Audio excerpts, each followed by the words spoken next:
नमस्कार. डोंबिवलीकर सांस्कृतिक परिवार आपल्याला माहिती आहे. डोंबिवलीच्या सांस्कृतिक उपक्रमाचं एक महत्त्वाचं अंग आहे. त्यांचंच पुढचं पाऊल आहे डोंबिवलीकर कल्चर क्लब.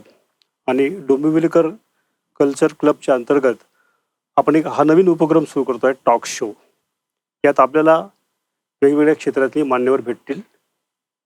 तर आपले पहिले मान्यवर आहेत आजचे माधव जोशी. नमस्कार. माधव जोशी गेली 50 वर्ष कॉर्पोरेट क्षेत्रात विविध वरिष्ठ पदांवर कार्यरत आहेत. बायर इंडस्ट्रीजमध्ये कार्यकारी संचालक, विंडसर मशीन्समध्ये CFO आणि पुढे 14 वर्ष टाटा टेली सर्व्हिसेसचे प्रेसिडेंट. अजूनही ते टाटा समूहात सल्लागार म्हणून काम करत आहेत. एवढी मोठी पदं भूषवून आणि मोठमोठ्या जबाबदाऱ्या पार पाडूनही अत्यंत साधं व्यक्तिमत्व, टाटा या ब्रँडला शोभेल अशी नम्रता आणि सुसंस्कृतता, कॉर्पोरेट विश्वातल्या अनेक घडामोडी अतिशय रसाळ भाषेत सांगणारं त्यांचं माझी कॉर्पोरेट दिंडी हे पुस्तक खूप लोकप्रिय ठरलं. त्यानंतर आता त्यांचंच टाटा एक विश्वास हे पुस्तक मोरया प्रकाशनतर्फे नुकतंच प्रकाशित झालं आहे. त्यांच्याशी आपण आता मनमोकळा संवाद साधणार आहोत या टॉक शोमध्ये. माधवराव, पहिलंच मला असं वाटतं की टाटांवरती खूप पुस्तकं आली आहेत. म्हणजे टाटा हा अनेकांच्या इंटरेस्टचा विषय आहे. टाटांविषयी अनेकांना आदर आहे, उत्सुकता आहे. बरीच पुस्तकं इंग्रजीमध्ये आली आहेत, वेगवेगळ्या भाषांमधून आली आहे. तर त्यांच्यावर आपणही पुस्तक लिहावं असं तुम्हाला वाटलं, याचा अर्थ तुम्हाला आणखी काहीतरी वेगळं सांगायचं जे या पुस्तकांना आलेलं नाही आहे. तर हे वेगळेपण काय आहे पुस्तकाचं? नमस्कार. डोंबिवलीकर कल्चरल क्लबमध्ये मला या ठिकाणी आमंत्रित केल्याबद्दल नामदार श्रीयुत रवींद्र चव्हाण, सहकारी प्रभू कापसे यांचे मी ऋणी आहे. आणि आपल्यासारखा ज्येष्ठ पत्रकार, संपादक या ठिकाणी मला बोलतं करणारे, याचा मला खरोखर अभिमान वाटतो आणि थोडंसं दडपण पण आहे याला. आपण जे आता विचारलं की टाटांच्या वरती अनेक पुस्तकं आलेली आहेत, मग मी पुस्तक त्याच्यावरती लिहिण्याची म्हणजे त्याच्या मागची माझी कल्पना काय किंवा ती आवश्यकता काय होती याला. तर हे पुस्तक आहे, टाटांच्या वरती आलेली पुस्तकं ही आधी आकाराने बरीच मोठी आहेत. त्यानंतर त्याची जी काही मराठीमध्ये जी पुस्तकं आलेली आहेत, तर त्याची जी रचना आहे ती एखाद्या गोष्टीसारखी आहे. ह्याला माझ्या पुस्तकामध्ये ज्या व्यक्ती आहेत, माझा जो भर आहे हा टाटा समूहामधले जे चेअरमन होते किंवा टाटा समूहामधल्या ज्या इतर व्यक्ती होत्या आणि टाटा समूहाशी संबंधित इतर जे अधिकारी होते, जसं JRD टाटांच्या कारकिर्दीमध्ये ज्याला प्रतिरूप टाटा म्हणता येईल अशा प्रकारचे जे अधिकारी होते, ऋषी मोदी, त्याच्यानंतर सुमन मुळगावकर यांच्यासारखे, यांच्याकडे ह्यांच्या प्रत्येकावरती माझ्या ह्या पुस्तकामध्ये एक एक प्रकरण आहे. आणि त्याच्यातून ही कथा, टाटा समूहाची जी 160 वर्षाची कथा आहे ती उलगडत जाते. त्यानंतर जी बरीचशी पुस्तकं आहेत, ही टाटा समूहावरती पुस्तक लिहिणं हे फार कठीण असतं, कारण टाटा समूह हा प्रसिद्धीपासून फार दूर राहतो. टाटा समूहाचे जे आतापर्यंत म्हणजे जनता देवाचा मान देते अशा प्रकारचे श्रीयुत रतन टाटा हे सुद्धा प्रसिद्धीपासून नेहमीच लांब राहिलेले आहेत. तर त्यामुळे त्यांच्याबद्दल एखादी अधिकृत माहिती मिळणं हे एक कठीण काम आहे. तर त्यामुळे टाटा समूहाशी फार जवळून निगडीत असलेले आणि 2010 पर्यंत असलेले श्रीयुत RM लाला यांच्या पुस्तकांचा आधार घेऊन सर्वजण टाटांच्या वरती पुस्तकं लिहितात, कारण त्याशिवाय इतर कुठलं डॉक्युमेंटेशन टाटा समूहाविषयी नाही. वृत्तपत्रांमध्ये सुद्धा टाटांबद्दल असं काही सनसनाटी वाचायला मिळत नाही किंवा फारच थोडं वाचायला मिळतं. तर मी 22 वर्ष ह्या समूहामध्ये काम करतोय. तर त्यामुळे थोडीफार मला ह्या समूहाची किंवा समूहाची जी काय मूल्य आहेत त्यांच्याशी जवळून मी निगडीत आहे. तर त्यामुळे मला वाटलं की मी बऱ्याच गोष्टींबद्दल म्हणजे जी काय गोपनीयता असते, माझ्या जबाबदाऱ्या आहेत त्याच्यामध्ये जी गोपनीयता आहे ती सांभाळून मी काहीतरी लोकांच्या समोर वेगळं ठेवू शकेन, ह्या भावनेतून मी एक सुटसुटीत 225 पानांचं पुस्तक मराठीमध्ये लिहिलेलं आहे.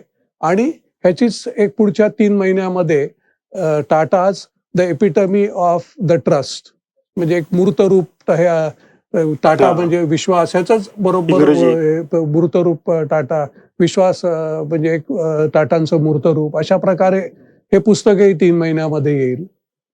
तुम्ही आता बोलण्याच्या ओघामध्ये RM लाला असं नाव घेतलंय.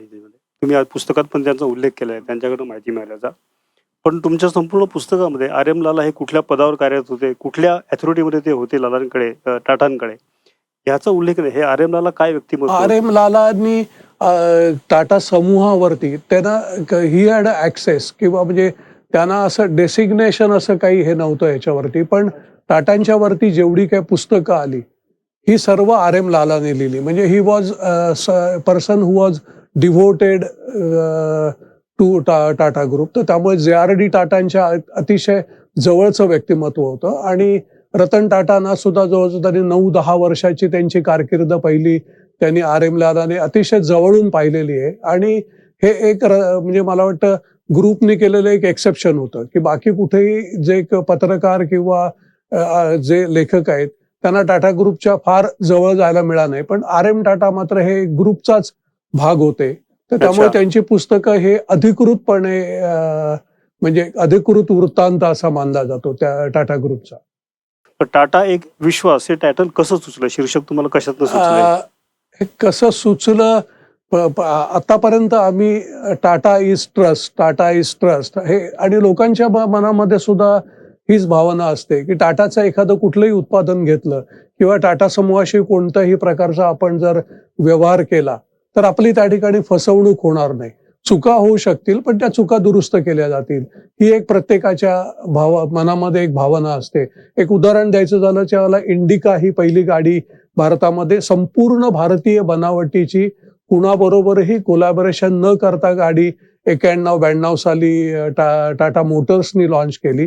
ते पहिल्या ह्याच्यामध्ये बऱ्याच त्रुटी होत्या, पण त्या सर्व त्रुटी बाजूला दूर करण्यात आल्या आणि इंडिकाचं दुसरं व्हर्जन त्यावेळेला दुसरी आवृत्ती टाटा समूहाने लॉन्च केली. ती जवळजवळ नंतर 2018 पर्यंत म्हणजे जी आपल्या ह्या वाहनांच्या क्षेत्रामध्ये मारुती हे दादा कंपनी मानली जाते, तर मारुतीचेही रेकॉर्ड्स ह्या टाटा इंडिकाने मोडले होते ह्याला. तर ते एक उदाहरण आहे. आणि नंतर एक आपण ह्या संभाषणाच्या ओघामध्ये या ह्याच्यामध्ये एक हे जे शीर्षक आहे, या ह्या शीर्षकाचं संदर्भात एक ह्या ठिकाणी प्रकरण पण आहे. हो, हो. आणि त्याच्या त्याबद्दल आपण नंतर बोलूया. बोलूया आपण. आता मला असं वाटतं, हे आपण जे म्हणतो, की टाटा या ब्रँड सोबत विश्वास हा शब्द आपोआपच येतो. डोळे मिटून लोक घेतात. टाटा म्हटलं की आणखी काही चौकशी करायची गरज नाही. आपली फसवणूक होणार नाही याची 100% खात्री असते. त्यामुळे हा विश्वास शब्द तिथे पटकन येतो. तसा तो शीर्षकामध्ये आलाय. मला हे सांगा, आजचे जे राजकीय वातावरण आहे किंवा आज असा एक समज सगळ्यांचा झालेला आहे, की जोपर्यंत तुमचे राजकारण्याची काही साठालोटा नसतं, जोपर्यंत तुम्ही कुठला गैरव्यवहार करत नाही, नियमांमधला पळवाटा शोधत नाही, कायद्यांमधला पळवाटा शोधत नाही, तोपर्यंत तुमच्या उद्योग समूहाचा आर्थिक विकास होणं शक्य नाही. अशी एक समजूत ऑल ओव्हर झालेली आहे सगळीकडे. परंतु या सगळ्या समजुतीला छेद देत टाटांचा विकास झालेला आहे. तर टाटा समूह यात यशस्वी ठरला या सगळ्या नियमांना, त्याची मुख्य कारणं तुम्हाला काय वाटतात? मुख्य कारण याच्या मागे एकच आहेत, की टाटांचं जे काय व्यवहार होतात किंवा टाटा कंपन्याच्या जी उभारणी झालेली आहे किंवा त्यांचे व्यवहार होतात, हे जी कोर व्हॅल्यूज ज्या ग्रुपनी ठरवलेल्या आहेत. तुम्ही टाटा.com वरती जर पाहिलं तर पहिल्या पेजवरती तुम्हाला त्या कोर व्हॅल्यूज दिसतील याच्यावरती. आणि त्या कोर व्हॅल्यूजनीच माझ्या पुस्तकाची पण टाटा एक विश्वासची सुरुवात झालेली आहे. ते कोर व्हॅल्यूज मी त्या ठिकाणी उद्धृत केलेल्या आहेत त्याला. तर ह्या ज्या कोर व्हॅल्यू समोर ठेवून नफा करणं हे उद्दिष्ट नाही, तर ह्या कोर व्हॅल्यू लक्षात ठेवून त्याच्यानुसार आचरण करून ज्या कंपन्या व्यवसाय करतात आणि त्याच्याबरोबर जो फायदा होईल, तर तो फायदा होतो. म्हणजे फायदा करणं हे टाटा समूहाचं मुख्य उद्दिष्ट नाही. आपल्या देशासाठी म्हणजे जमशेदजी टाटांपासून आपण जर पाहिलं तर देशाला काय आवश्यकता आहे. आता उदाहरण द्यायचं तर सेमीकंडक्टर किंवा चिप्स ह्या आपल्याकडे नाहीयेत. त्यामुळे गाड्या बनून राहतात किंवा चांगली मोठमोठी इलेक्ट्रिकल किंवा इलेक्ट्रॉनिक साधनं बनून राहतात, पण ते चिप नसल्यामुळे ते डिलिव्हर होऊ शकत नाहीत. तर आता टाटा एक सेमीकंडक्टरच्या साठीचा फॅक्टरी काढते. तर देशाला जी काय आवश्यकता आहे, सुरुवातीला देशाला हायड्रो पॉवरची आवश्यकता होती. त्यामुळे आपण जे वलवण डॅम आणि टाटा इलेक्ट्रिक कंपनी झाल्या. देशामध्ये चांगलं हॉटेल नव्हतं, त्यामुळे ताजमहाल हॉटेल आलं. देशामध्ये पोलादाचं उत्पादन होत नव्हतं, सर्व आयात केलं जात होतं. त्यामुळे टाटा स्टीलनी सुरुवात झाली या समूहाच्या उद्योगधंद्याला. तर हेच तत्व ठेवलेलं आहे, की कोणत्याही परिस्थितीमध्ये तुम्ही एखादं वचन दिलं, करार केला, मग तो लेखी असेल किंवा तोंडी असेल, तर तो तंतोतंत पाळला गेला पाहिजे आणि जे कुणी पाळणार नाही त्याला ग्रुपमध्ये जागा नाही. आपण बघतो की यासारख्या ज्या सगळ्या संस्था आहेत त्या सुरुवातीच्या काळात स्थापन झाल्या, त्या सगळ्या संस्थांनी फक्त टाटांना घडवलं नाही, त्यांनी देश सुद्धा घडवला. आणि टाटाचा समूह घडला, पण सोबत देश घडला, समाज घडला, हे त्यांच्या दृष्टीने महत्त्वाचं होतं. मला या दृष्टीने तुमच्या पुस्तकातलं एक JRD विषयी तुम्ही जे वाक्य ऐकलंय, की मला वाटतं अलीकडे गेल्या काही 15, 20, 25 वर्षाचा विचार केला तर लोकांना JRD टाटा आणि रतन टाटा ही नावं जास्त माहिती आहेत आजच्या पिढीला गेल्या. तर JRD विषयी तुम्ही जे एक वाक्य म्हटलं होतं ज्या पुस्तकामध्ये जे आहे, की जसं महात्मा गांधींना आपण हे फक्त स्वातंत्र्य सैनिक होते असं म्हणू शकत नाही, ते त्यांची व्याप्ती खूप मोठी आहे गांधींची. तसंच JRDंचे आपण त्यांना फक्त उद्योगपती म्हणू शकत नाही.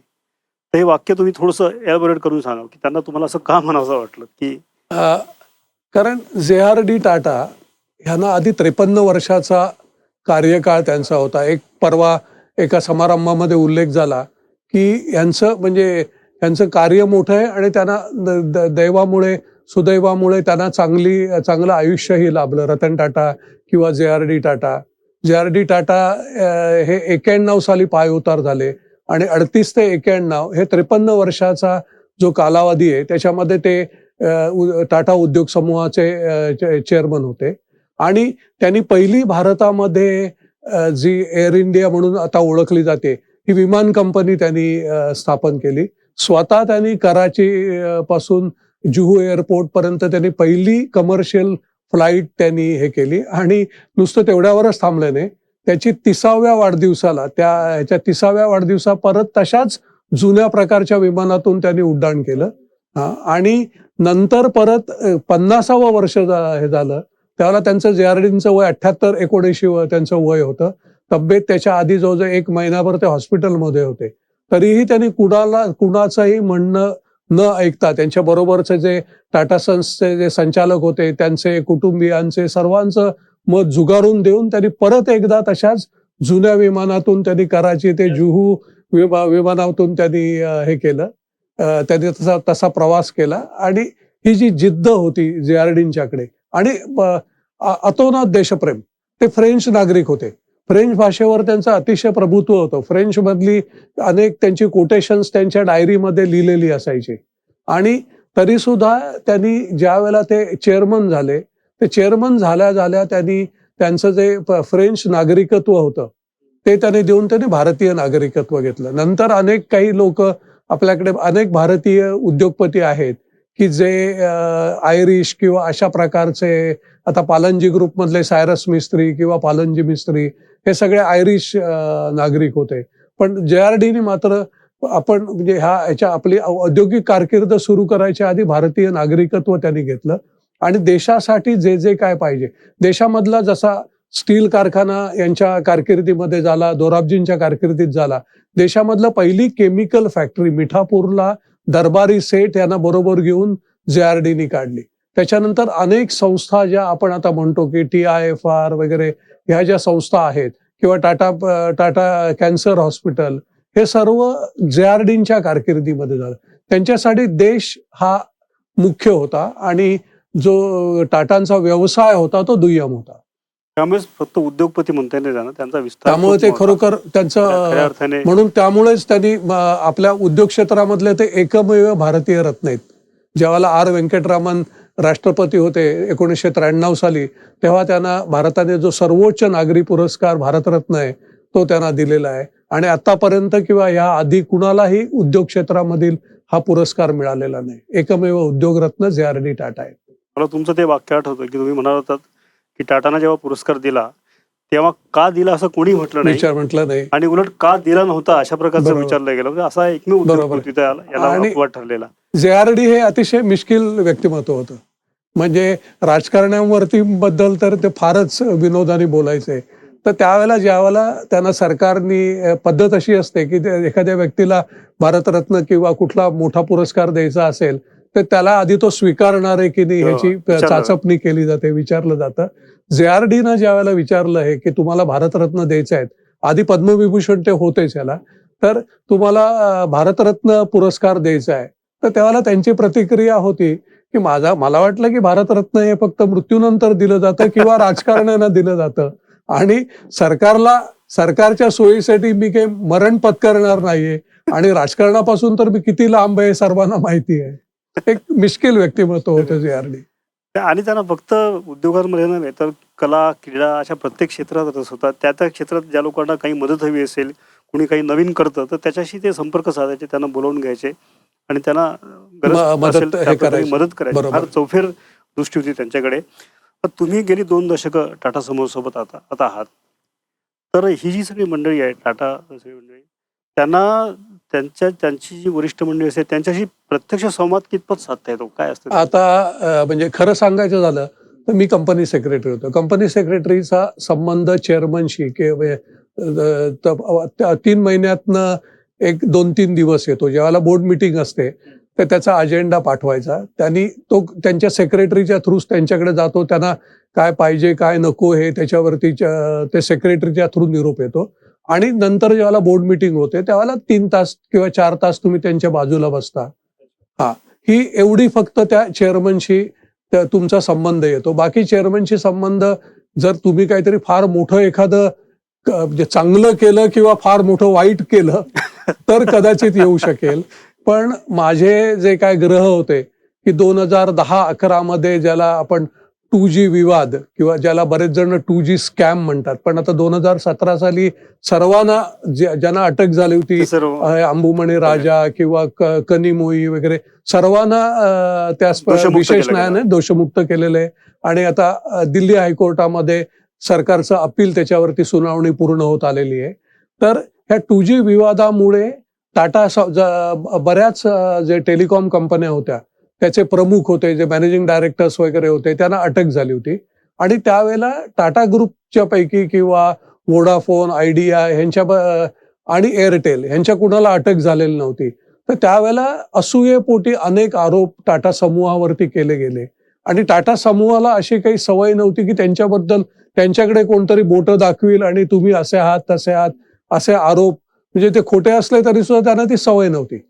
आणि त्यावेळेला टेलिकॉमचं जे मुख्य होतं म्हणजे टेलिकॉमचा प्रेसिडेंट रेग्युलेटरी किंवा नियामन ज्याला म्हणतात ह्याला, तो मी होतो. आणि त्यामुळे माझा जे.आर.डीशी आपल्या रतन टाटांशी खूप जवळून संबंध आला. आणि हे विवाद निर्माण झाल्यानंतर टाटा ग्रुपच्याकडे मी एकमेव मनुष्य होतो की ज्याला संपूर्ण इतिहास माहिती आहे आणि ते नियमन म्हणजे जे कायदे आहेत किंवा ते माहिती आहेत आणि त्याच्यातून कसा मार्ग काढता येईल किंवा आपण काही चुका केल्यात का हे पडताळून पाहणं, हे असं माहिती असणारी मी एकमेव व्यक्ती होतो. तर त्यामुळे जे.आर.डी. टाटांना जे मी आधी 3 महिन्यातनं 3 तास भेटायचो, त्याच्याऐवजी नंतर आम्ही अनेक दिवस म्हणजे जवळजवळ 2 वर्ष हे चाललं होतं की अनेक दिवस आम्ही एकमेकांबरोबर 8-8 तास काम करत होतो. जे त्यावेळेला सरकारी समिती होती, पब्लिक अकाउंट्स कमिटी, त्या ठिकाणी त्यांचं समन्स रतन टाटांना आलं होतं. त्यावेळेला सुद्धा मी त्यांच्याबरोबर जवळजवळ 3.5 तास त्या ठिकाणी मी होतो आणि आमचे जे मॅनेजिंग डायरेक्टर श्रीनाथ म्हणून होते. आम्ही 3 जण त्या ठिकाणी त्या कमिटी समोर होतो 3.5 तास. आणि त्या 3.5 तासापैकी जवळजवळ 3 तास प्रश्नांची उत्तरं मी देत होतो. कारण रतन टाटांनी सुरुवातीलाच मुरली मनोहर जोशी जे अध्यक्ष होते त्यांना सांगितलं होतं की माझं जे टेलिकॉमचं नॉलेज आहे हे एखाद्या वैमानिकासारखं 30,000 फुटावरून आहे. ऑन द ग्राउंड मनुष्य माधव आहे. तर त्यांनी उत्तरं दिली तर चालतील का? तर मुरली मनोहर जोशींनी सांगितलं आमची काही हरकत नाही, पण ती रतन टाटांनी दिलेली उत्तरं म्हणून आमच्या कामकाजामध्ये नोंद होईल, तर त्याला तुमची हरकत आहे का काही? तर रतन टाटांनी सांगितलं नाही, माझा पूर्ण विश्वास आहे की ते जी उत्तरं देतील ती माझी उत्तरं म्हणून नोंद करायला काहीच हरकत नाही. तर तुम्ही भाग्यवान आहात त्या याने प्रत्यक्ष टाटांच्या सहवासात तुम्हाला राहत आलं. ह्याला लागूनच मला असं वाटतं की नीरा राडिया प्रकरण ते झालं होतं, नीरा त्याचं राडिया पण सुद्धा हे 2G विवादाचाच भाग त्याचाच एक होता. भाग होता. आणि नीरा राडिया ज्या टाटा समूहाच्या ह्या टेलिकॉम ऍडवायझर म्हणून होत्या आणि टेलिकॉम ऍडवायझर म्हणून त्यांची जी काय करार होते आणि त्यांचं रिपोर्टिंग मला होतं. त्यामुळे आठवड्यातून 2दा तरी आमची जी अशी जे प्रोसेस होती त्या ह्याच्याप्रमाणे त्याने आठवड्यातून 2दा त्यांनी मला फोन करायचा नीरा आणि राडिया. नीरा राडियानी मला फोन करायचा. अच्छा. आणि ते जे सर्व संभाषणं जी काय 5,850 संभाषणं आहेत तर माझी आणि नीरा राडियांची जवळजवळ 3,000 संभाषणं त्याच्यामध्ये होती.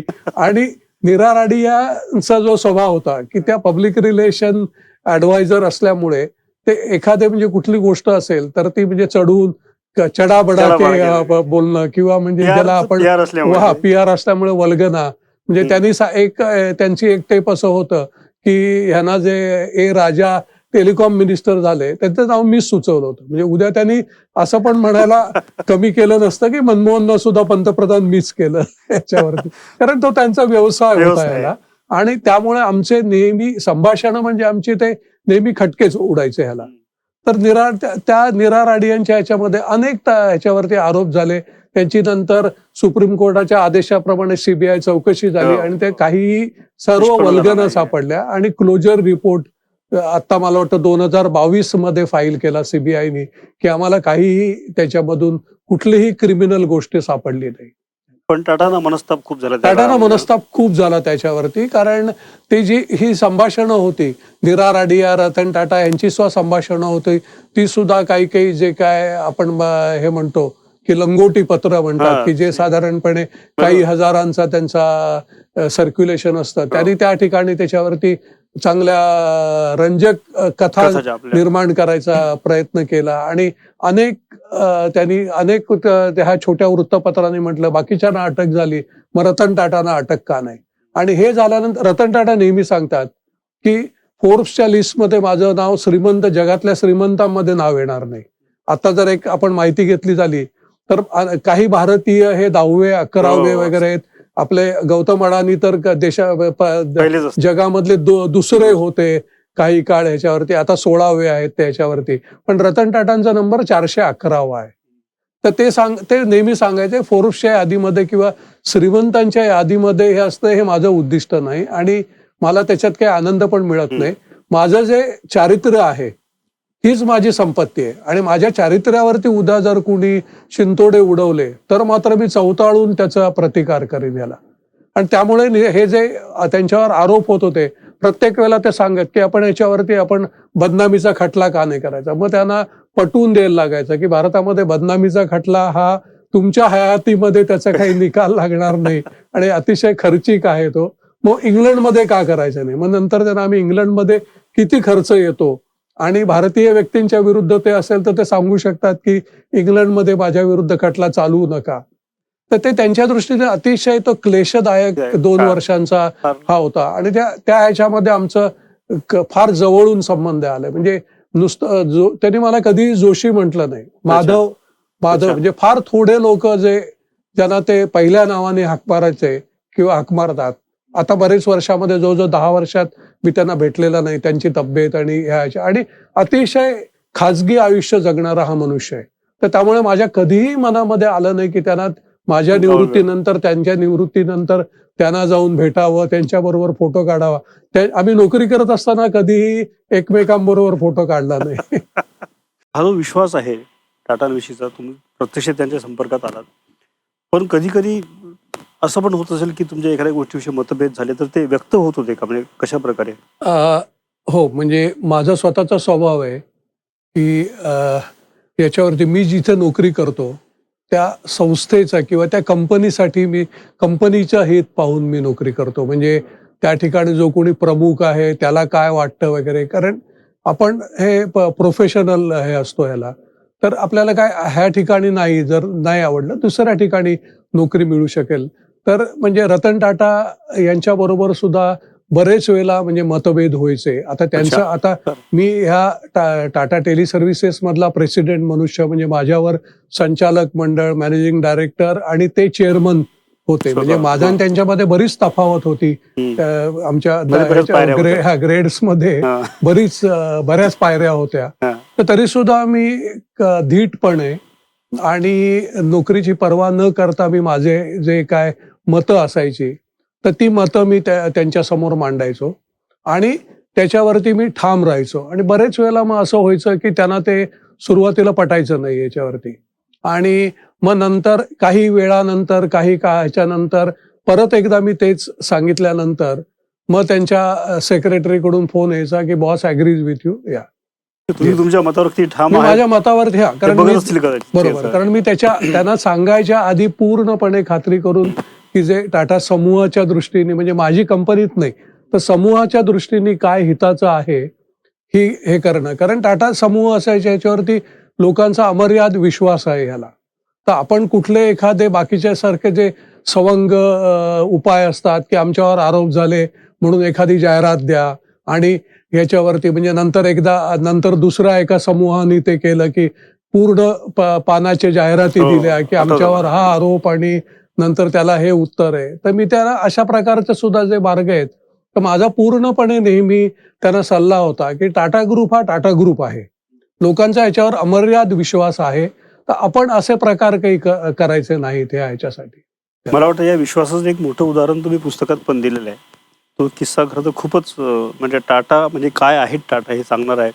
तो टाटा डोकोमो जो करार झाला होता, त्यासंबंधी टाटाने जी भूमिका घेतली, रिझर्व्ह बँकेशी संघर्ष केला, केवळ स्वतःचा शब्द राखण्यासाठी. तर तो किस्सा जरा सांगा. Far okay. त्यातनं टाटा कळतात आपल्याला काय आहे ते. मी ज्या कंपनीमध्ये प्रेसिडेंट होतो म्हणजे टाटा टेली सर्व्हिसेस, त्या कंपनीने जपानमधील डोकोमो ही 2 नंबरची टेलिकॉम कंपनी, ज्यांनी संपूर्ण जगामध्ये 3G ही टेक्नॉलॉजी सर्वप्रथम इंट्रोड्यूस केली होती. त्यांच्याबरोबर आम्ही हे केलं, जॉइंट व्हेंचर केलं आणि त्यांनी 26% आमच्या कंपनीमध्ये त्यांनी 26% भाग भांडवल विकत घेतलं आणि ते भाग भांडवल विकत घेताना त्यांनी फार मोठ्या दराने ते भाग भांडवल विकत घेतलं. म्हणजे ₹116 प्रत्येक शेअर मागे त्यांनी आम्हाला दिले आणि अशा प्रकारे त्यांनी हे भाग भांडवल विकत घेतलं आणि त्यावेळेला मात्र त्यांनी अट घातली होती, की ह्या कंपनीने आतापर्यंत म्हणजे 1995 ते 2009 पर्यंत ह्यांनी प्रॉफिट केलेला नाही.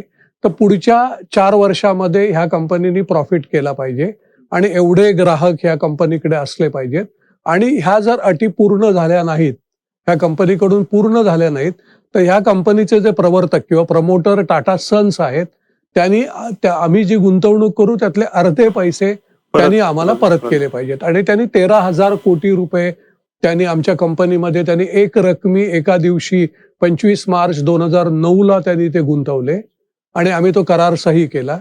म्हणजे टाटा टेली सर्व्हिसेस बरोबर टाटा सन्सनी सुद्धा हे करार सही केला होता. रतन टाटा जपानला गेले होते टोकियोमध्ये आणि तिथे तिथे हे सर्व करार झाले होते याला त्या ठिकाणी. तर त्याच्यानंतर दुर्दैवानं टाटा टेली सर्व्हिसेसनी 4 वर्षामध्ये असा नफा केला नाही. ते ग्राहक पाहिजे होते तेवढे त्याच्यापेक्षा डबल ग्राहक आमच्याकडे होते. पण भारतामध्ये अनेक कंपन्यांनी जे काय टेलिकॉम क्षेत्रामध्ये तोटा केला, त्याच्यामध्ये टाटाने आतापर्यंत जवळजवळ 1,25,000 कोटी तोटा टाटा सहन केला. समूहाने केला आहे आणि बापरे. अजूनही टेलिकॉम ती कंपनी चालू आहे. मी त्यांचा सल्लागार आहे, पूर्ण वेळ सल्लागार अजून आहे ह्याला. तर त्या कंपनीने ज्यावेळेला आम्ही रिझर्व्ह बँकेकडे टाटा सन्स गेलं, की आम्ही हा करार पूर्ण करू शकलेलो नाहीत. तर त्यामुळं आम्हाला अर्धे पैसे आम्हाला परत करायचे आहेत. त्यावेळेचं जे काय विनिमय दर होता, त्याच्याप्रमाणे ते 7,600 कोटी रुपये येत होते. तर आम्ही त्या पैशाची व्यवस्था केलेली आहे. आम्हाला भारताच्या बाहेर पैसे पाठवण्यासाठी तुमची परवानगी लागते. त्याशिवाय कुठलीही बँक आम्हाला भारताबाहेर पैसे पाठवून देणार नाही. तर ती परवानगी आम्हाला द्या. रिझर्व्ह बँकेने कमीत कमी 3दा तरी ती परवानगी नाकारली. नाकारले. मग आम्ही केंद्रीय वित्त मंत्रालयाकडे, फायनान्स मिनिस्ट्रीकडे गेलो, फायनान्स मिनिस्टरपर्यंत गेलो. तर त्यांनी सांगितलं की ह्या विषयामध्ये रिझर्व्ह बँकेचा जो निर्णय आहे, तो आम्ही काही फेरफार त्याच्यामध्ये करू इच्छित नाही. त्यानंतर डोकोमोनी लंडनला आमच्या विरुद्ध लवाद नेमला. हे केला म्हणजे आर्बिट्रेशन प्रोसिडिंग सुरू केली आणि ती आर्बिट्रेशन प्रोसिडिंग किंवा जे आर्बिट्रेशन अवॉर्ड होतं ते आमच्या विरुद्ध गेलं आणि त्या आर्बिट्रेशन अवॉर्डमध्ये दिलेलं होतं की $1.25 बिलियन म्हणजे 7,750 कोटी रुपये हे टाटा सन्सनी डोकोमोला द्यावे. आता नंतर परत आम्ही एकदा रिझर्व्ह बँकेकडे गेलो. रिझर्व्ह बँकेने सांगितलं, आम्ही तुम्हाला बरेच वेळा सांगितलेलं आहे, तुम्ही परत काय येता? तर आम्ही त्यांना सांगितलं त्यावेळची गोष्ट वेगळी होती. आम्ही करारापोटी द्या सांगत होतो. आता आमच्या विरुद्ध इंटरनॅशनल अवॉर्ड आहे आणि भारत अनेक याच्या म्हणजे आंतरराष्ट्रीय करारांचा वरती स्वाक्षऱ्या केलेल्या आहेत, की आंतरराष्ट्रीय लवाद असतो त्याप्रमाणे जे काय पैसे द्यायचे असतात, हे पैसे द्यायला लागतात आणि भारतातले कोर्ट सुद्धा ते तो लवाद चा निर्णय तो फिरवू शकत नाही. जोपर्यंत एखादा कोणी दाखवून देत नाही की एखाद्या फ्रॉडनी हा निर्णय आलेला आहे, तोपर्यंत हे इव्हन सुप्रीम कोर्टाला सुद्धा हा अधिकार नाही ह्याच्यावरती ढवळाढवळ करायचा. तरी रिझर्व्ह बँकेने सांगितलं की आम्ही पैसे भारताबाहेर 7,700 कोटी हे भारताच्या दृष्टीने फार मोठी रक्कम आहे, आम्ही ती द्यायला तुम्हाला परवानगी देणार नाही. त्यावेळेला सायरस मिस्त्री समूह अध्यक्ष होते. त्यांनी नंतर सांगितलं की आम्ही काहीच करू शकत नाही असं त्यांनी डोकोमोला ठरवलं. डोकोमोचे शेअर सुद्धा जपानमध्ये आणि अमेरिकेमध्ये स्टॉक एक्सचेंजवर लिस्टेड आहेत. त्यामुळे त्यांच्याकडे याची फार तीव्र प्रतिक्रिया उमटली की तुम्ही एखादा इंटरनॅशनल अवॉर्ड आहे आणि तरी सुद्धा तुमचा देशातून पैसे नकार द्यायला येतो. परवानगी का मिळत नाही. तर डोकोमोनी त्यावेळेला सायरस मिस्त्री यांना पाय उतार व्हायला लागलं होतं आणि रतन टाटा 3 महिन्यासाठी समूहाचे परत अध्यक्ष बदल्या झाले, हंगामी अध्यक्ष झाले. हम्म. तर डोकोमोच्या संचालकांनी रतन टाटांना साकडं घातलं. रतन टाटांनी त्यांना सांगितलं तुम्ही दिल्ली हायकोर्टामध्ये आमच्या विरुद्ध केस करा की हा जो लवाद आहे याचे पैसे आम्हाला अजून टाटा सन्सनी दिलेले नाहीत. आणि त्यांनी डोकोमोनी तशी दिल्ली हायकोर्टामध्ये केस केली. केस केल्या केल्या 4थ्या दिवशी टाटा सन्सनी 7,650 कोटी रुपये दिल्ली हायकोर्टाकडे जमा केले. डिपॉझिट केले आणि त्यांनी सांगितलं ज्यावेळेला तुमचा निर्णय लागेल त्यावेळेला हे पैसे डोकोमोला देण्यासाठी आम्हाला ते काढण्यासाठी आम्हाला परवानगी द्या याच्यावरती. म्हणजे टाटा सन्सनी रतन टाटाने दाखवलं की आमचं पूर्णपणे द्यायची इच्छा आहे याच्यावर, पैसे पण ते तयार ठेवलेले आहेत.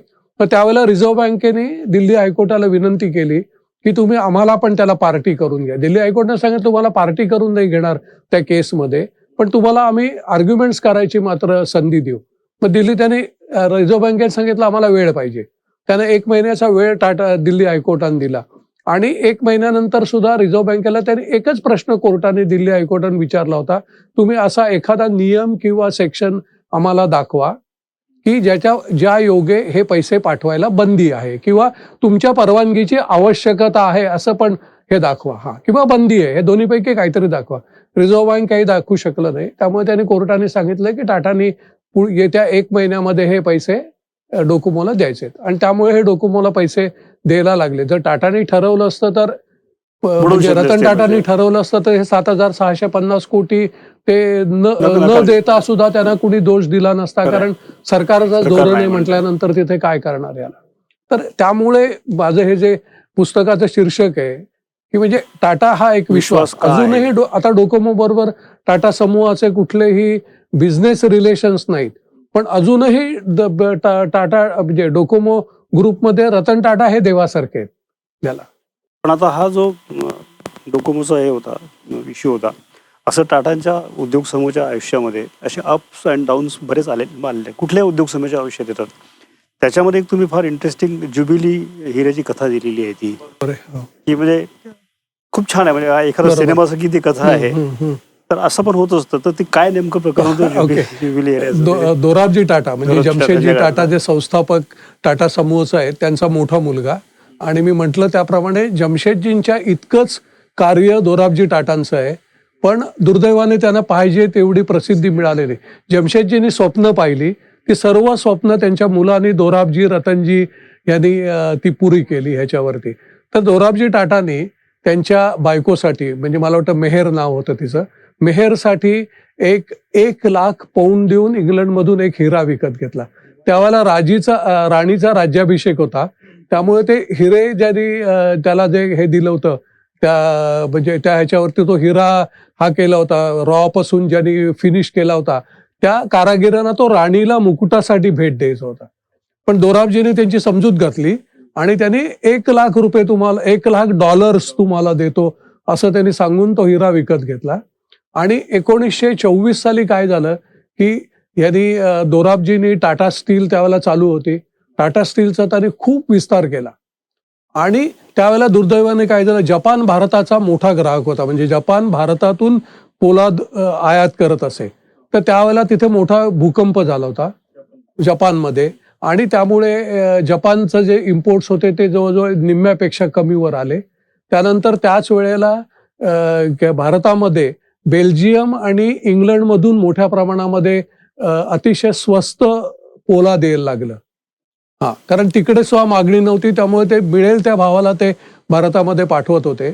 तर त्यावेळेला एक तुम्हाला आश्चर्य वाटेल की बॅरिस्टर जीना, मोतीलाल नेहरू, जवाहरलाल नेहरू ह्या सर्वांनी एकत्र येऊन टाटा स्टीलची बाजू उचलून धरली आणि त्यांनी सरकारला सांगितलं की तुम्ही ह्याच्यावरती आता ज्याला आपण अँटी डम्पिंग ड्युटी म्हणतो, की म्हणजे जिथून परदेशातून स्वस्त वस्तू येत असेल आणि देशातल्या इंडस्ट्रीला घातक असेल तर त्यांच्यावर जास्त ड्युटी लावायची. तशी ड्युटी इंग्रज सरकारने स्वतःच्या देशामधून येणाऱ्या स्टीलवरती सुद्धा केली. म्हणजे आपण इंग्रजांचं म्हणतो पण काही काही बाबतीमध्ये त्यांचं सुद्धा इम्पार्शल हे गोष्ट होती. तर त्यावेळेला 1924ला टाटा स्टीलची अतिशय परिस्थिती खराब होती आणि त्यावेळेला जमशेदजींनी स्वतःची संपूर्ण संपत्ती आणि बायकोचे दागिने, ज्याच्यामध्ये हा ज्युबिली डायमंड सुद्धा त्याच्यामध्ये होता, हा त्यांनी गहाण टाकला. आणि मी म्हटलं त्याप्रमाणे हे जे ह्या सर्व नेत्यांच्या प्रयत्नामुळे सरकारने ते अँटी डम्पिंग ड्युटी लावली आणि पुढच्या 2-3 वर्षामध्ये परिस्थिती टाटा स्टीलची सुधारली आणि दोराबजींना मग ते सर्व हिऱ्यासह सर्व गोष्टी त्यांना सोडून घेता आल्या. म्हणजे एका कंपनीचं त्याच्यातले जी काय कामगार होते, जे काय स्टाफ होता, त्यांची रोजीरोटी ह्या हिऱ्याने वाचवली. आणि नंतर त्याचा अजून उत्तरार्ध आहे ह्या चित्रपट कथेचा, की हा ज्युबिली डायमंड जो होता तो दोराबजी टाटाने स्वतःच्या नावाने ट्रस्ट केला आणि त्यांची मेहरबाई ज्या होत्या त्या कॅन्सरनी गेल्या. तेव्हा दोराबजी टाटांची इच्छा होती की त्यांच्या नावाने एखादं कॅन्सरचं उपचारगृह, रेडिएशन सेंटर वगैरे भारतामध्ये सुरू करावं. त्याच्यासाठी त्यांचे दागिने, स्वतःची संपत्ती, ज्याच्यामध्ये हा ज्युबिली हिरा होता, तो दिला. आणि दोराबजींच्या हयातीत ते झालं नाही, पण त्यांच्या मृत्यूनंतर म्हणजे 1941 साली टाटा मेमोरियल ची स्थापना झाली. त्यावेळेला JRD समूह अध्यक्ष होते. आणि एक ह्या ओघाओघाने सांगतो की आता टाटानी टाटा मेमोरियल हॉस्पिटल काढलं. लोकांना वाटतं अजूनही ते टाटांचं आहे. JRDनी त्यावेळेला दूरदर्शीपणा दाखवला की आपली जी संपत्ती आहे आणि देशामधली जी कॅन्सरची जी काय वाढतं प्रमाण आहे, त्यामुळे आपला पैसा अपुरा पडेल. म्हणून त्यांनी 1957 साली त्यांनी केंद्र सरकारला, केंद्रीय आरोग्य विभागाला त्यांनी साकडं घातलं की तुम्ही हे हॉस्पिटल आमच्याकडून घ्या, पाहिजे असेल तर तुम्ही नाव बदला, पण हे तुम्ही घ्या, तुम्ही चालवा. आरोग्य विभागाने ती घेतलं, पण त्यांना त्याचं खास काही महत्व वाटलं नाही. परत एकदा JRDनी ह्याच्यात लक्ष घातलं आणि होमी भाभा त्यावेळेला आपल्या अणु विभागाचे प्रमुख होते आणि होमी भाभा हे सुद्धा टाटांचाच मनुष्य, ह्याच्यावरती TIFR मधून मोठे झालेले ते वगैरे. तर त्यांनी होमी भाभानी नेहरूंना साकडं घातलं की अमेरिकेमधला जो अणु विभाग आहे तो 3 कॅन्सर हॉस्पिटल चालवतो, तर भारतामधला अणु विभाग आपण BARC कडे टाटा मेमोरियल देऊया. जे हेल्थ डिपार्टमेंट कडनं ते काढून घेऊन तुम्ही BARCला द्या. BARCने टाटा मेमोरियल चालू आहे. आणि 1957 किंवा 58च्या सुरुवातीपासून टाटा मेमोरियल हॉस्पिटल हे BARC चालवते. त्यामुळेच त्याचा जी काय वाढ आहे वगैरे, ती वाढ सर्व होऊ शकली. आता टाटा ट्रस्ट अनेक ठिकाणी कॅन्सर हॉस्पिटल्स काढतो, पण टाटा मेमोरियल मात्र त्याच्याकडे आहे. प्राथमिक काम तिथे अजूनही. हो, बरोबर. आणि म्हणजे केवढा मोठेपणा की स्वतः निर्माण केलेली संस्था सरकारला देणं, पण सरकारचंही वाखाणणी केली पाहिजे की त्यांनी टाटांचं नाव त्याच्यावरून काढलं.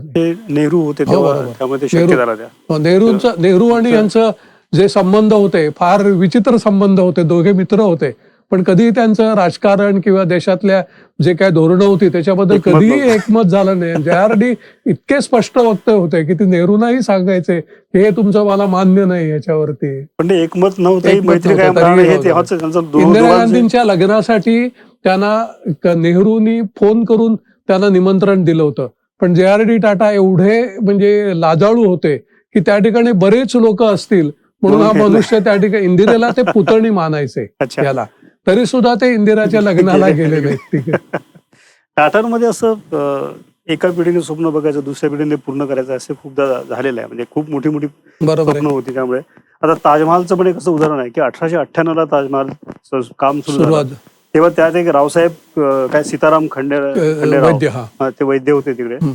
पण असं टाटा उद्योग समूहाच्या या सगळी जी फार दिमागदार आणि सुंदर वाटचाल आहे, आपल्याला अभिमान वाटाविषयी वाटचाल आहे सगळी, त्या वाटचालीमध्ये एक आपल्याला वैद्यिक नाव दिसतं. पुढे अजित केरकर होते, दारा पेंडसे होते, चेतन रायकर, ज्यांनी आता 2000 आपल्या 26/11 नंतर जो जळलेला हा, ताज ज्यांनी तो परत त्यांनी एकदा पूर्ववत केला, पुनर्निर्माण पूर्ववत केला. केलं ते सुमन चेतन मुळगावकर रायकर होते. सुमन मुळगावकर हा. होते तर ही बरोबर. सगळी मराठी माणसं आहे. तर त्यांचं कॉन्ट्रीब्युशन कशा प्रकारचं आहे, महत्वाचं काय काय त्यांचं होतं हम्म. आणि त्यांचे आणि टाटाचे संबंध मला वाटतं काही लोकांची उत्तरार्धात थोडेसे बरोबर आहे. बिघडले थोडेसे. तर बरोबर. हे त्यांच्याविषयी थोडंसं मराठी माणसांविषयी थोडंसं जे.आर.डींच्या कारकिर्दीत काय झालं होतं की 1969 साली इंदिरा गांधी यांनी मक्तेदारी प्रतिबंधक कायदा म्हणजे ज्याला MRTP ऍक्ट 1969 म्हणायचे आणि त्यामुळे त्यांनी एखादा जर समूह असेल ग्रुप असेल तर त्या ग्रुपच्या वाढीवरती त्यांनी निर्बंध आणले आणि हा ग्रुप कसा हे करा की कॉमन डायरेक्टर्स आहेत किंवा तुमच्या ग्रुपचे ॲसेट्स एवढी जास्त आहेत तर त्याला मग ग्रुप आहे. तर त्यामुळे टाटा समूह किंवा टाटा ग्रुप म्हणणं हे सुद्धा त्याला पाप होतं अच्छा. याला. तर त्यामुळे JRDनं काय करायला लागलं, जेवढ्या काय त्यांच्या 91 कंपन्या होत्या ह्या 91 कंपन्यांच्यासाठी प्रत्येक ह्याला नवीन नवीन संचालक मंडळ त्यांना तयार करायला लागले. प्रत्येकाचं वेगळं. एवढे लोक हे करायला लागले आणि नुसतं संचालक मंडळने तिथला मॅनेजिंग डायरेक्टर जो कंपनी चालविल असे सुद्धा त्यांना हे करायला लागले. आणि दुसरी अट होती की तुमचं 20% पेक्षा जास्त त्याच्यामध्ये गुंतवणूक एखाद्या समूहाची असता कामा नये. तर त्याच्यामध्ये 10%, 12% अशी गुंतवणूक होती. आणि हे जे आपण सुमन मुळगावकर म्हटलं किंवा अजित केरकर म्हटलं, हे जे लोक होते ह्यांना JRDनी पूर्णपणे स्वातंत्र्य दिलं की आता सुमन मुळगावकरच्याकडे टाटा टेल्को म्हणजे जी आता टाटा मोटर्स आहे, टाटा मोटर्स दिली आणि त्यांनी सांगितलं की तुम्ही ही संपूर्ण ते चेअरमन मुळगावकरना चेअरमन केलं. हा. अजित केरकरना त्यांनी लंडन मधून आणलं होतं. अजित केरकर हे गोव्याचे, क्रिकेटच्या वेडापोटी ते मुंबईत आले, मुंबईतून लंडनला गेले आणि तिथे एका कॅटरिंग इन्स्टिट्यूट सारखं कम रेस्टॉरंट असं होतं, तिथे त्यांना ते आपलं JRDना ते भेटले आणि त्यांना ते एकदम अजित केरकर एकदम आवडले. तर त्यांनी त्याला विचारलं तू मुंबईला येऊन मुंबई ताजची जबाबदारी, एकच त्यावेळेला ताजमहाल हॉटेल मुंबईत एवढं फक्त होतं, तर तू मुंबई ताजची जबाबदारी घेतोस का? अजित केरकरांनी सुद्धा भारतात परत यायला मिळतंय म्हणून मुंबई ताजची जबाबदारी घेतली आणि त्यांनी एका हॉटेलची अनेक हॉटेल्स त्यांनी अजित केरकरांनी केले, खूप विस्तार केला याच्यावरती. आणि तसंच सुमन मुळगावकरांनी 407 जो भारतामधला जो हा जो ह्याचा गुड्स कॅरियर हे याच्यावरती त्याला. आणि मुळगावकरांच्या बद्दल तर अनेक गोष्टी आहेत, अक्षरशः पॅशन होती त्यांची की आता हे काय होतं की टाटा मोटर्स मध्ये कामगार आणि जे काय मॅनेजिंग डायरेक्टर हे सारखं एका प्रकारचं जेवण कॅन्टीन मध्ये बसून जेवायचे. तर मुळगावकर मात्र बरेच वेळेला दुपारच्या वेळेला गाडी काढून हे बाहेर पडायचे. तर मग हळूहळू अफवा पसरायला लागल्या होत्या की ते कुठल्या तरी एखाद्या आपल्या सप्लायरच्या बरोबर मोठ्या रेस्टॉरंटमध्ये जातात वगैरे आणि मग काही उत्साही लोकांनी त्यांचा पाठलाग केला.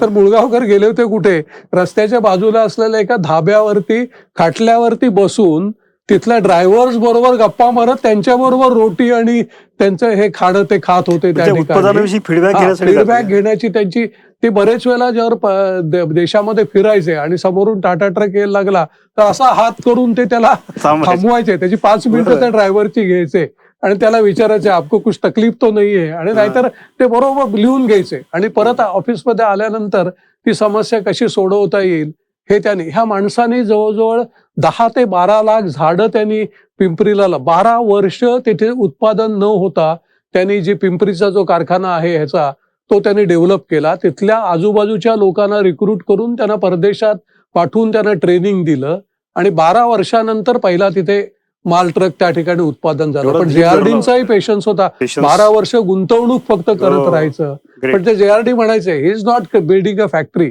He is creating an industry. त्याच्यामुळेच त्या ठिकाणी भारतातली पहिली कार सुद्धा इंडिका होऊ शकली. नंतर नॅनोची सुरुवातही तिथेच झाली. रतन टाटांचं ते एक म्हणजे फार आवडीचा तो विषय होता. गणपतीच्या दरम्यान ते एक आठवडाभर तिथे पुण्याला जायचे आणि डिझाईन टीम बरोबर ते स्वतः काम करायचे. टाटा सुमो हे नाव मला वाटतं टाटा सुमो सुमन मुळगाव त्यांची जे हे करायचे सुमो हे सुमन मुळगाव ते हे करायचे. सुमंत MOOL करायचंय म्हणून ते अच्छा, सुमो म्हणून झाला. सुमो केला. टाटा सुमो केला त्याच्यावर. पण केरकरांचे संबंध थोडेसे शेवटच्या टप्प्यामध्ये थोडेसे हे आपले बिघडले होते. मुळगावकर रतन टाटानी टेक ओव्हर करायच्या आधी 89 साली त्या मुळगावकर गेले. त्याच्या आधी सुद्धा ते काही वर्ष आजारी होते. सुरुवातीला शिकारी होते, नंतर ते उत्कृष्ट फोटोग्राफर झाले. त्यांनी गन सोडून फ्लॅश गन हातामध्ये घेतली होती आणि त्यांच्या पत्नी लीलाताई मुळगावकर यांनी रेड क्रॉस आणि ब्लड डोनेशन्स मध्ये सगळ्याला स्टँडर्डायझेशन केलं. तसं अजित केरकरांनी सुद्धा अनेक ठिकाणी त्यांनी हॉटेल्स निर्माण केले. आता उदयपूर पॅलेस, लेक पॅलेस आहे. लेक पॅलेस फार लहान होता. त्यांनी नवीन ज्या रूम्स बांधल्या त्या नव्या जुन्या रूम्स मध्ये कुणालाही फरक दाखवता येणार नाही इतक्या बेमालूनपणे बांधल्या. नंतर जे याच्यामधले ह्याच्यावरती जयपूर मधलं सुद्धा जे पॅलेस हे घेतलं, रामबाग पॅलेस घेतला, त्या ठिकाणी अशाच नवीन रूम तयार केल्या, नव्या जुन्या ओळखता येत नाहीत. आणि ते त्या ठिकाणी म्हणजे जसं बिकी ओबेरॉय आहेत तसं अजित केरकर हे एक मोठं नाव या क्षेत्रात झालं. पण रतन टाटा आणि रतन टाटांना कुठल्या दिवशी चेअरमनशिप द्यायची हे अजित केरकरनी मुहूर्त काढला होता. त्यांना ज्योतिषामध्ये सुद्धा चांगली गती होती. त्यांनी मुहूर्त काढून दिलं होतं. 25 मार्च 1991 त्यांना हे करा, ग्रुपचे चेअरमन करा वगैरे ह्याच्यावरती. पण त्यांनी अनेक वेळा त्यांचं म्हणजे त्यांनी टोकाची भूमिका घेतली आणि नंतर त्यांचे काही वादग्रस्त अशी काही त्यांचे काही व्यवहार सुद्धा असे सापडले की जे त्यावेळेचा जो काय फॉरेन एक्सचेंज रेग्युलेशन ऍक्ट फेरा होता त्याच्या विरोधात जाणारे होते वगैरे, आणि असे काही वादग्रस्त हे सापडले. तर त्यामुळे त्यांना पायउतार व्हायला लागलं अजित केरकरना. तुम्ही आता सगळी टाटांची सगळ्या 2 पिढ्या तुम्ही बघितल्या सोडून तिथे सुद्धा टाटांच्या स्वभावामध्ये मिरवणं नाहीये, पैशाचा देखावपणा नाहीये असा की फार मोठा काही ते कुठल्या पार्टीजना वगैरे कधी जात नाही त्याला. आणि त्यांची कधी रतन टाटा पेज 3 वरती जर पेज 3 हे टाइम्स ऑफ इंडियाच्या पेज 3 वरून निघालं ह्याच्यावरती, तर त्या पेज 3 वरती रतन टाटांचा फोटो कधी मिळणार नाही. म्हणजे इव्हन ते परदेशातले सुद्धा म्हणजे वर्ल्ड चेअरमन सारखे मनुष्य आलेले असतील तरी सुद्धा हे ताजमध्ये एक 10 मिनिटं त्या डिनरमध्ये यायचे, 10 मिनिटं त्या माणसाबरोबर गप्पा मारायचे, निघून जायचे. आणि कधीही 6:30-7च्या नंतर घरून येताना ते कुलाब्याला लहानशा फ्लॅटमध्ये राहायचे. तिथून येताना ड्रायव्हर तिथेच खाली सर्वंट अकोमोडेशन मध्ये राहायचा, पण त्याला त्रास न देता हे स्वतः गाडी चालवत यायचे त्याला.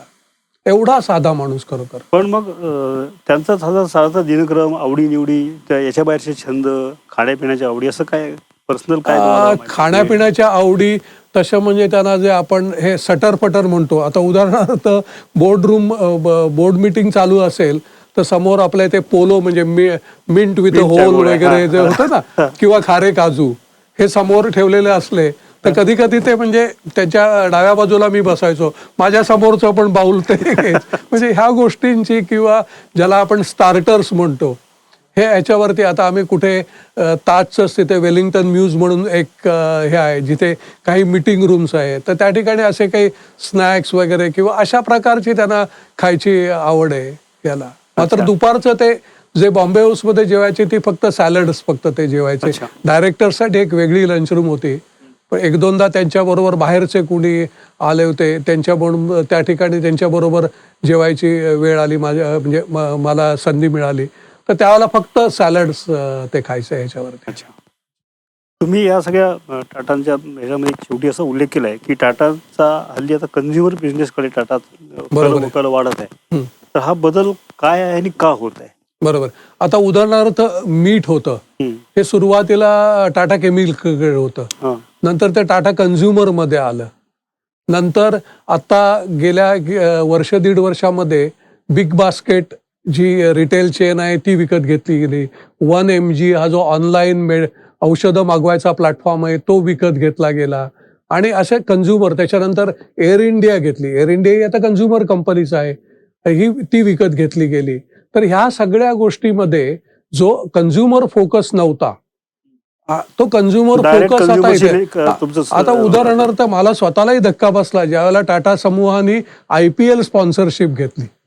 म्हणजे टाटाची जी काही इमेज होती आणि त्या ह्याच्यामध्ये आता टाटाने न्यू म्हणून एक सुपर ऍप हो. लॉन्च केलेलं आहे हो. वगैरे, की तुम्ही कुठल्याही टाटा समूहाकडनं काही विकत घेतलं तर तुम्हाला त्या पॉइंट्स launch मिळतील, ते दुसऱ्याला वापरता येऊ शकतील वगैरे. तर हे जे गोष्टी आहेत हे बदलत्या गोष्टी आहेत आणि त्याच्यामुळे प्रत्येक वर्षी टाटा ग्रुपचा जो चेअरमन असतो हा डिसेंबरच्या 25-26 तारखेला कर्मचाऱ्यांना उद्देशून एक पत्र लिहितं. पण हे पत्र आहे हे जवळजवळ जगामध्ये आज गेली 5-6 वर्ष जगामधल्या सगळ्या प्रेसमध्ये ते कोट केलं जातं की टाटा ग्रुपचा चेअरमन हे काय म्हणतो. तर 2023च्या आत्ताच्या पत्रामध्ये जे आत्ताचे नटराजन चंद्रशेखरन जे आहेत त्याला he is popularly known as Chandra.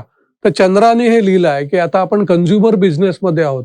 तर कन्झ्युमर म्हणजे जे काय ग्राहकांच्या ज्या काय आशा आकांक्षा आहेत आणि त्यांना नेहमी टाटा समूहाशी तुम्ही डील करताय हे जाणवलं पाहिजे. म्हणजे आपली जी मूल्य आहेत ही मूल्य आपण कुठेही आपण कन्झ्युमर बिझनेसमध्ये गेलोय म्हणून ही सोडता कामा नये आणि ग्राहकांना त्रास होता कामा नये किंवा त्यांचे जे काय समस्या असतील त्या ह्या पूर्णपणे त्याचं निराकरण झालं पाहिजे.